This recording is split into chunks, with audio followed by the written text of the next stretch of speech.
growing group of investments that, were traditionally institutional investments, and they're finding a way to reach the more common person and, bringing them to more of a mainstream America opportunity, which I think is great. You typically have institutions that have these great investment opportunities. So I think that the marketplace is becoming more creative in bringing those out to more of an average investor. The typical institutional investor or endowment has about 35% of their portfolio allocated to alternatives.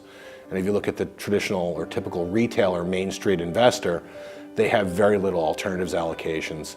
They invest in stocks and bonds, high correlation, high volatility. And so alternatives should fit within everyone's portfolio. The question is how big of a portion of their portfolio makes sense.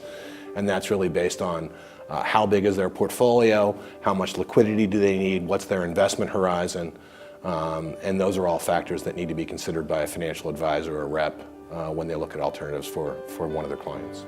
As far as how all the alternative investments fit together, we've seen a lot of trends moving to endowment type investing. And there are some articles you see with 30% going into alternative investments.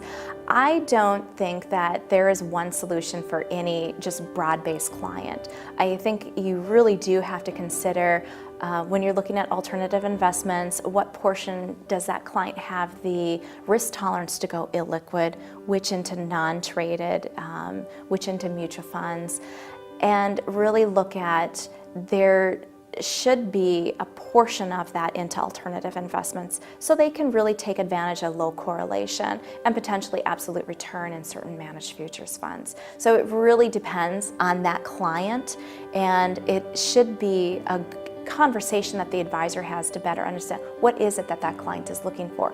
Are they looking for low correlation? Are they looking for income? Are they looking for maybe more liquidity? Maybe they don't care about liquidity. So I think it really goes back to that conversation. The structure in the asset class is going to determine what merits attention for a particular investor. What is the risk? Different asset classes have different risks. They have different plans for those as far as liquidity, different options for those for liquidity. And the structure, debt versus equity, again affects the risk, and that also affects the rewards. And so those two words are very important in determining suitability.